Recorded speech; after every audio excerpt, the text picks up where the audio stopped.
আলহামদুলিল্লাহি রব্বিল আলামিন ওয়াসসালাতু ওয়াসসালামু আলা সাইয়্যিদিল মুরসালিন আম্মা বা'দ ফাআউযু বিল্লাহি মিনাশ শাইতানির রাজীম বিসমিল্লাহির রহমানির রহিম আসসালাতু ওয়াসসালামু আলাইকা ইয়া রাসূলুল্লাহ ওয়া আলা আলিকা ওয়া আসহাবিকা ইয়া হাবিবাল্লাহ আসসালাতু ওয়াসসালামু আলাইকা ইয়া নবিয়াল্লাহ ওয়া আলা আলিকা ওয়া আসহাবিকা ইয়া নূরাল্লাহ। দূরেও কাছে, দেশেও প্রবাসে, যে যেখানেই রয়েছেন সকলকে একরাশ প্রীতি ও শুভেচ্ছা জানিয়ে শুরু করছি অনুষ্ঠান। আর এই কথা নিয়ে যত কথা অনুষ্ঠানে আপনারা জানেন যে আমাদের মুখ নিঃসৃত যে বাণী রয়েছে, আমাদের যে কথা রয়েছে, মুখের ভাষা রয়েছে, এবং এই কথার কারণে যত ধরনের গুনাহ হয়, কথার কারণে যত ধরনের এর মাঝে মানুষের মন ভেঙে যায়, সমাজে বিশৃঙ্খলা সৃষ্টি হয়, ফিতনা ফাসাদ সৃষ্টি হয়, এমন সকল বিষয়কে চিহ্নিত করে এই অনুষ্ঠানে তুলে আনা এবং এর ভয়াবহ দিক সম্পর্কে আলোচনা করা, তার প্রতিকার সম্পর্কে দিক নির্দেশনা দেয়াই হচ্ছে এই অনুষ্ঠানের মুখ্য উদ্দেশ্য। মাদানী চ্যানেলের দর্শক ও শ্রোতা, আজও একটি চমৎকার বিষয় আমরা নিয়েছি। চলুন তার পূর্বে আমরা দরুদে পাকের ফজিলত সম্পর্কে জেনে নিই। দরুদে পাকের অগণিত ফজিলত রয়েছে। লর্ড অফ ব্লেসিংস রিসাইটিং দুরুদে পাক আপন beloved prophet sallallahu ta'ala alayhi wa alihi wa sallam. One of the benefit of reciting durud upon beloved prophet sallallahu ta'ala alayhi wa alihi wa sallam, যেমনটি মুজামুল কবির কিতাবের মধ্যে বর্ণিত রয়েছে, আল্লাহর প্রিয় নবী হুজুরে আরবি সাল্লাল্লাহু তাআলা আলাইহি ওয়া আলিহি ওয়া সাল্লাম ইরশাদ করেছেন। কি ইরশাদ করেছেন? তিনি ইরশাদ করেছেন, তোমরা যেখানেই থাকো আমার প্রতি দরুদ পাঠ করো, কেননা তোমাদের দরুদ আমার নিকট পৌঁছে থাকে। সুবহানাল্লাহ। আপনি যেখানেই থাকুন না কেন, আপনি অফিসে রয়েছেন, দরুদ পাঠ করুন। আপনি ঘরে রয়েছেন, দরুদ পাঠ করুন। আপনি দোকানে রয়েছেন, আপনার ব্যবসা প্রতিষ্ঠানে রয়েছেন, দরুদ পাঠ করুন। আপনি যেখানেই থাকুন না কেন, শুধুমাত্র অপবিত্র স্থান ব্যতীত যেখানেই আপনি থাকুন, আপনি আল্লাহ নবী সাল্লাল্লাহু তাআলা আলাইহি ওয়া আলিহি ওয়া সাল্লামের প্রতি দরুদ শরীফ পাঠ করুন।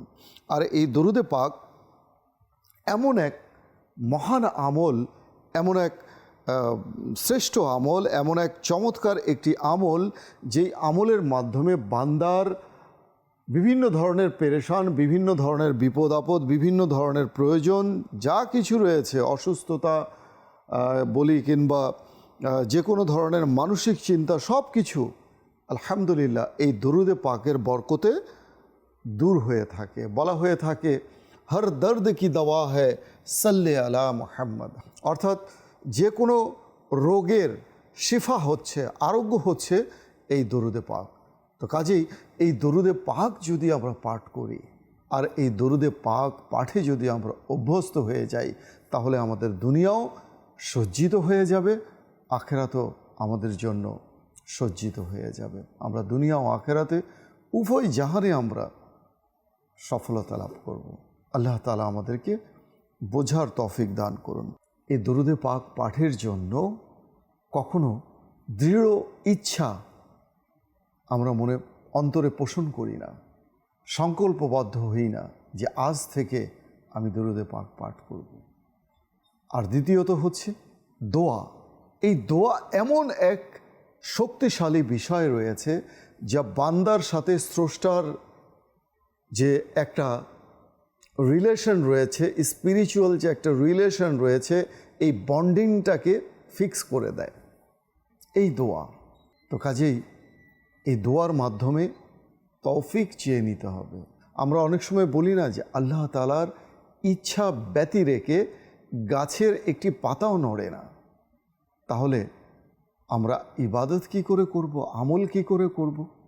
সেক্ষেত্রে আমাদেরকে তৌফিক চেয়ে নিতে হবে আল্লাহ তাআলার কাছ থেকে, যে হে আল্লাহ, আমাকে দরুদে পাক পাঠের তৌফিক দিয়ে দাও, আমাকে নামাজ আদায়ের তৌফিক দিয়ে দাও, কোরআন তিলাওয়াতের তৌফিক দিয়ে দাও, রোজা পালনের তৌফিক দিয়ে দাও।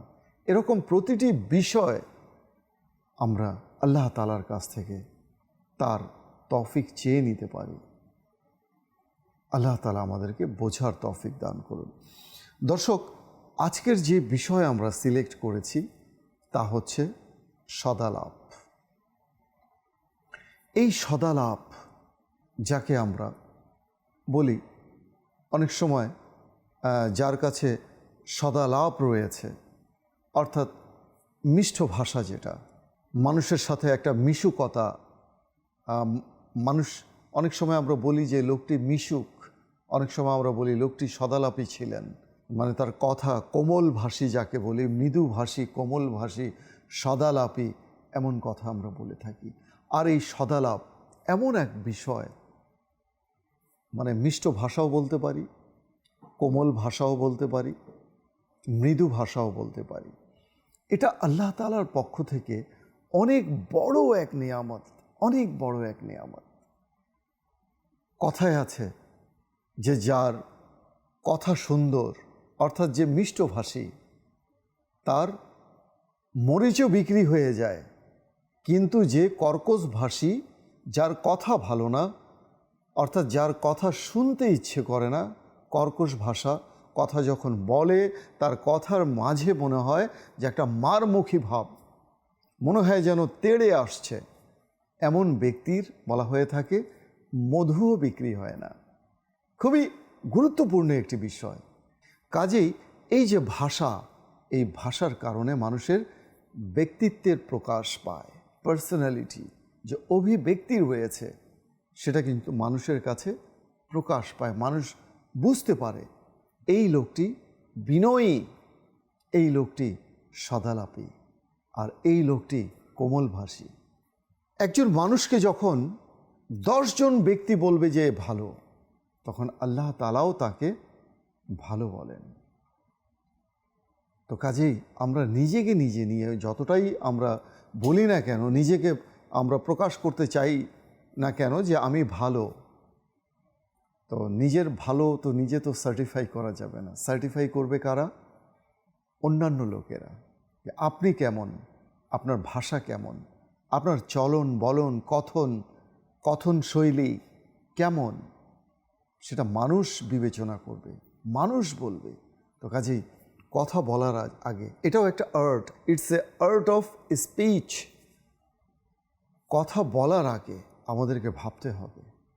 কথায় আছে যে ভাবিয়া করিও কাজ, করিয়া ভাবিও না। অনুরূপ আমিও এটাকে বলি যে ভাবিয়া কহিও কথা, কহিয়া ভাবিও না। জ্ঞানী আর অজ্ঞ লোকের মাঝে পার্থক্য হলো, জ্ঞানীরা কথা বলার আগে ভেবে নেয় যে আমি কি কথা বলতে যাচ্ছি, আর যে অজ্ঞ থাকে, মূর্খ থাকে, সে বলার পরে ভাবে, অতঃপর আফসোস করে, অনুশোচনা করে, অনুতপ্ত হয়ে যায়, হায় আমি কি বললাম, কি বলে ফেললাম।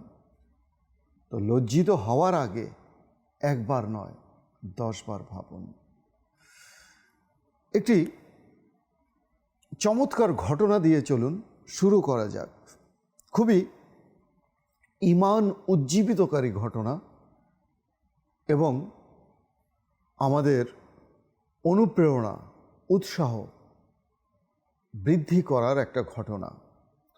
সে ঘটনাটা হলো, একদিন হযরত যায়েদ বিন সাআনা রাদিয়াল্লাহু তাআলা আনহু, যিনি তাওরাতের আলিম ছিলেন। তাওরাত শরীফ আমরা শুনেছি, আসমানি কিতাব, জবুর, তাওরাত, ইনজিল, কোরআন, 4টি কিতাব প্রসিদ্ধ রয়েছে। কিতাবের মধ্যে পাওয়া যায় যে কম আর বেশি মতান্তরে 104টি কিতাব, আসমানি কিতাব নাজিল হয়েছে। তার মাঝে 4টি কিতাব হচ্ছে প্রধান। তো ইনি, যার ব্যাপারে কথা বলা হচ্ছে, হযরত যায়েদ বিন সাআনা রাদিয়াল্লাহু তাআলা আনহু, তিনি তাওরাতের আলিম ছিলেন, স্কলার ছিলেন। তিনি হুজুরে আনওয়ার সাল্লাল্লাহু তাআলা আলাইহি ওয়া আলিহি ওয়াসাল্লামের কাছ থেকে কিছু খেজুর কিনেছিলেন। খেজুর দেওয়ার আরও 2-3 দিন বাকি ছিল। এমন সময় তিনি ভরা মজলিসে হুজুরে পাক সাল্লাল্লাহু তাআলা আলাইহি ওয়া আলিহি ওয়াসাল্লামকে কঠোরভাবে আল্লাহ নবী সাল্লাল্লাহু আলাইহি ওয়াসাল্লামের নিকট দাবি করলেন। অত্যন্ত কঠোর দৃষ্টিতে হুজুর সাল্লাল্লাহু আলাইহি ওয়াসাল্লামের দিকে তাকালেন। এই দৃশ্য দেখে আমিরুল মুমিনিন হযরত সৈয়দনা উমর ফারুক আজম রাদিয়াল্লাহু তাআলা আনহু অত্যন্ত রাগান্বিত হলেন। ক্ষুব্ধ হয়ে বললেন, হে আল্লাহ পাকের শত্রু, তুমি আল্লাহ রসুল সাল্লাল্লাহু আলাইহি ওয়াসাল্লামের সাথে এমনভাবে বেয়াদবি করছো। আল্লাহর কসম, যদি রসুল করিম সাল্লাল্লাহু আলাইহি ওয়াসাল্লাম এখানে না থাকতেন তবে আমি এখনই তলোয়ার দিয়ে তোমার গর্দান উড়িয়ে দিতাম, শিরোচ্ছেদ করে দিতাম। এ কথা শুনে হুজুর সাল্লাল্লাহু আলাইহি ওয়াসাল্লাম ইরশাদ করলেন, হে ওমর, তুমি কি করছো? তোমার তো উচিত ছিল যে আমাকে হক আদায়ের বিষয়ে উদ্বুদ্ধ করা এবং তাকে নম্রতার সহিত তাগাদা দেওয়ার উপদেশ দিয়ে আমাদের দুজনকেই সাহায্য করা। অতঃপর হুজুর সাল্লাল্লাহু আলাইহি ওয়াসাল্লাম আদেশ দিলেন, হে ওমর, তাকে তার দাবি অনুযায়ী খেজুর দিয়ে দাও। আর হ্যাঁ, তাকে দেওয়ার সময় আরও কিছু বেশি খেজুর দিয়ে দিও। হযরত সাইয়েদনা ওমর রাদিয়াল্লাহু তাআলা আনহু যখন তাকে তার দাবির চেয়েও বেশি খেজুর দিলেন, তখন যায়েদ বিন সাআনা বললেন, হে ওমর রাদিয়াল্লাহু তাআলা আনহু, আমার দাবির চেয়ে বেশি খেজুর আপনি কেন দিচ্ছেন? যেহেতু হুজুরে আনোয়ার সাল্লাল্লাহু তাআলা আলাইহি ওয়াসাল্লাম তোমার মনস্তুষ্টির জন্য তোমার দাবির চেয়ে বেশি খেজুর দেওয়ার জন্য আমাকে আদেশ করেছেন। এ কথা শুনে যায়েদ বিন সাআনা রাদিয়াল্লাহু তাআলা আনহু বললেন, হে ওমর, তুমি কি আমাকে চেনো? আমি হলাম যায়েদ বিন সাআনা। তিনি রাদিয়াল্লাহু তাআলা আনহু বললেন, তুমি কি সেই যায়েদ বিন সাআনা যে তাওরাতের অনেক বড় আলিম? তিনি বললেন, জি হ্যাঁ। এ কথা শুনে আমিরুল মুমিনিন হযরত সাইয়েদনা ওমর রাদিয়াল্লাহু তাআলা আনহু বললেন, তবে তুমি রসুল করিম সাল্লাল্লাহু তাআলা আলাইহি ওয়াসাল্লামের সাথে এমন আচরণ কেন করলে? তখন তিনি রাদিয়াল্লাহু তাআলা আনহু বললেন, হে ওমর, আসল কথা হলো যে আমি তাওরাত শরীফে সর্বশেষ নবী সাল্লাল্লাহু তাআলা আলাইহি ওয়াসাল্লাম সম্পর্কে যতগুলো নিদর্শন আমি পড়েছি তার ব্যাপারে আমি তার সত্তায় দেখেছি, কিন্তু দুটি নিদর্শনের ব্যাপারে আমার পরীক্ষা করা বাকি ছিল।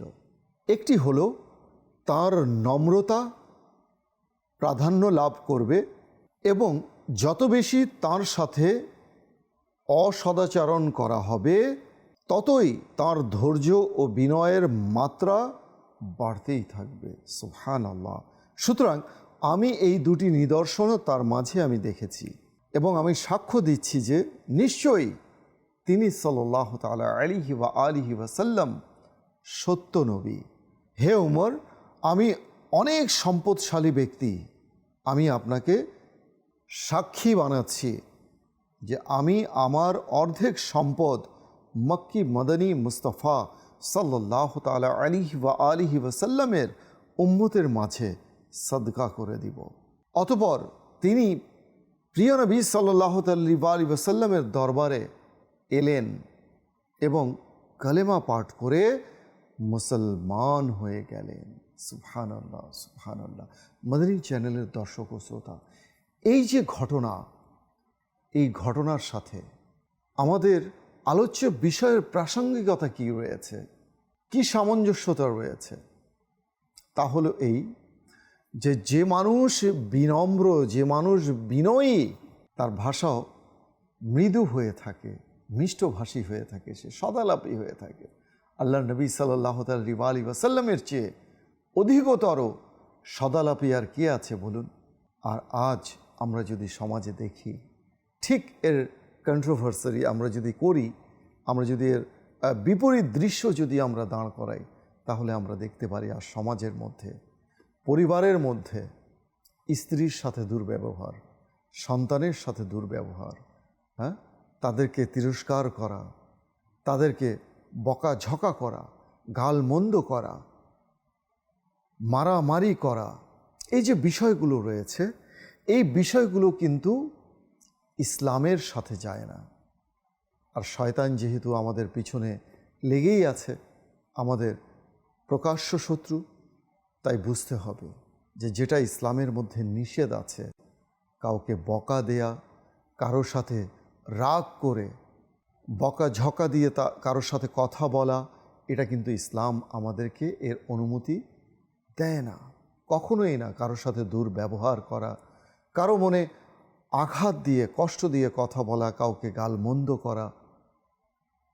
যেহেতু আমরা ক্ষণিকের জন্য এই পৃথিবীতে এসেছি, যখন আমাদের নিঃশেষ ফুরিয়ে যাবে তখনই কিন্তু এই পৃথিবী ছেড়ে আমাদেরকে চলে যেতে হবে। তো কাজেই মৃত্যুর আগে অন্তত মানুষের সাথে একটু ভালো আচরণ করে যাই। যদি ভুল করেও থাকি আমরা, চিন্তার তো কোনো কারণ নেই, আল্লাহ তাআলা ক্ষমাশীল, তওবা করে নিই। যার সাথে দুর্ব্যবহার করেছি, যার মনে কষ্ট দিয়েছি, আমার কথার মাধ্যমে, আমার আচরণের মাধ্যমে তার কাছে ক্ষমা চেয়ে নিই। লজ্জার কিছু নেই। দেখুন, আখেরাতে লজ্জিত হওয়ার চেয়ে দুনিয়ায় লজ্জিত হওয়া অনেক শ্রেয়। আল্লাহ তাআলা বোঝার তৌফিক দান করুন। আজকে সমাজে দেখা যায় যে কি কর্মকর্তা কর্মচারীর সাথে, দোকানদার ক্রেতার সাথে, স্বামী স্ত্রীর সাথে, স্ত্রী স্বামীর সাথে দুরাচার করছে, দুর্ব্যবহার করছে। আর বাকি অন্যান্য লোকের কথা তো বললামই না।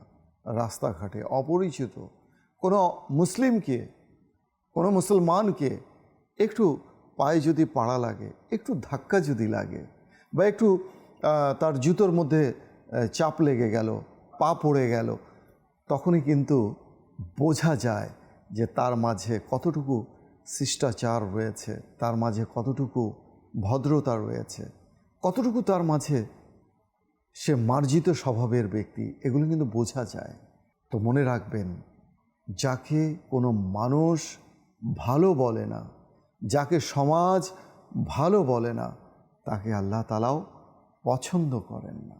আমাদেরকে যদি আল্লাহ তাআলার নিকট পছন্দনীয় হতে হয়, আল্লাহ তাআলার পছন্দনীয় বান্দার মধ্যে নিজেকে অন্তর্ভুক্ত করতে হয়, তাহলে মানুষের সাথে আমাদের সদাচরণ করতে হবে, তাদের সাথে সদালাপ করতে হবে, মিষ্ট ভাষা প্রয়োগ করতে হবে। কখনো কাউকে বকা বাধ্য করে, গালমন্দ করে কখনো কথা বলা যাবে না। আর না হলে কিয়ামতের দিন আমাদেরকে ফেঁসে যেতে হবে। আল্লাহ তাআলা বোঝার তৌফিক দান করুন। দর্শক, দেখতে দেখতে সময় ফুরিয়ে এসেছে, বিদায় নিতে হবে। দেখা হবে আগামী পর্বে আরও একটি বিষয় নিয়ে। আমরা নতুন কোনো বিষয় নিয়ে আমরা আলোচনা করব। সে পর্যন্ত ভালো থাকুন, সুস্থ থাকুন, মাদানী চ্যানেলের সঙ্গে থাকুন। সাল্লু আলাল হাবিব সাল্লাল্লাহু তাআলা আলা মুহাম্মদ সাল্লাল্লাহু আলাইহি ওয়া আলিহি ওয়াসাল্লাম।